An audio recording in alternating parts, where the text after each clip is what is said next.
Hello, present and future friends. I come to you on this chillest of Saturdays to talk to you about something near and dear to my heart that I think gets overlooked on BookTube a lot, and that is poetry.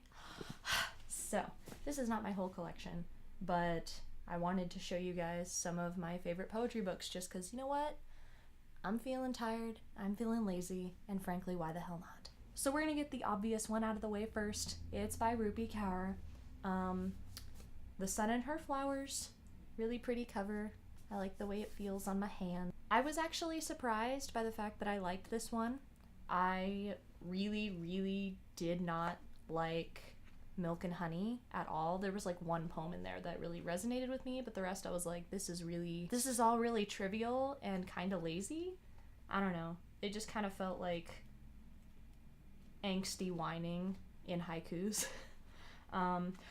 But I was super pleasantly surprised by this one because I feel like she kind of learned a lot from her first book and took a lot of the criticism she received about it and was like, I'm still gonna write that shit because that's me and I like it, but I'm gonna write a lot of better stuff. Like if you look, wow, this poem takes up 2 whole pages, which like for Rupi Kaur is a lot. So next is something kind of weird, I guess.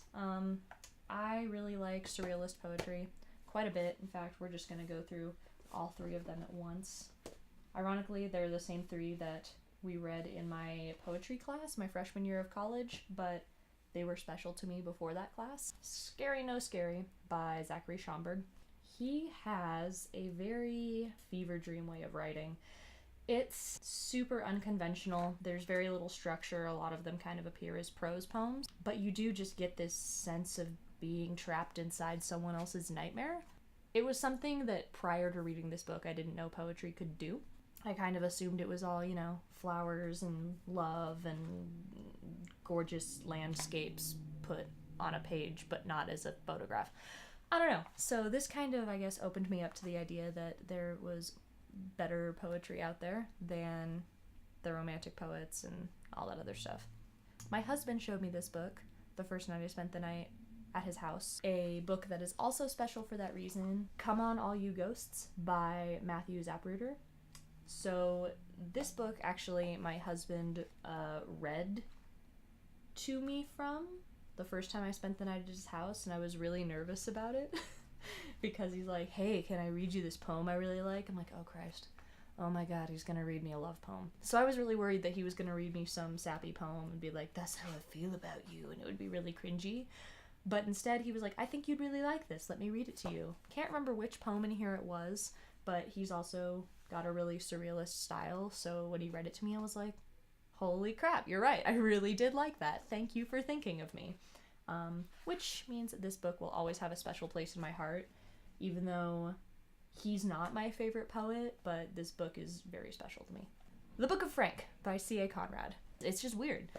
So I really liked this one just because it kind of tells the story of like a childhood, but like a really depressing one. I don't think, obviously, it's supposed to be literal, but it does have kind of narrative elements to it, so it was really exciting to read, while also just being so outrageously bizarre that I can like read excerpts to my friends randomly at parties and they're like, oh my god, who invited her? So this is one you may or may not have heard of. This is actually a local author. They are a really beautiful person. Their name is Lydia Havens. Oh, I covered their name. Lydia Havens. They write a lot about dealing with mental illness throughout childhood. They have bipolar disorder, which they're pretty open about in their work. It's a good example of why diverse writing, I think, is important, because you get a really concrete feeling for their experiences, and I think that reading this book really awakened a lot of empathy in me that I didn't realize wasn't already there, I guess. My mom was incorrectly diagnosed with bipolar when I was in high school, and I guess I assumed that based on the fact that someone so close to home had that experience, like I understood that experience and I could empathize with people who also had that experience, but I don't think that I ever really, it's so sad because it's my own mom, but I don't think I ever really made like an honest attempt to dig deep and understand. But yeah, so their book really, I guess, opened my eyes to that experience. And if you like books that have, poetry books especially, like if you're new to poetry and you're intimidated by books that have really overblown language or poetry that's very abstract, this is a good book for you, because I feel like their writing is very accessible, I guess is what I'm saying. That was a really long way of saying it, but y'all know what I mean. So in a similar vein is Our Numbered Days by Neil Hilborn. This one and the next one, they're kind of YouTube sensations. You can see his spoken word poetry on Button Poetry and all that good stuff, but this is another one that deals a lot with mental illness, and it's probably one of my, I guess, less diverse picks. Not that every book you like has to be diverse. I don't subscribe to that theory. I personally read in order to understand the world better and to understand the people around me better. So if you're interested in that, that's Neil Hilborn for you.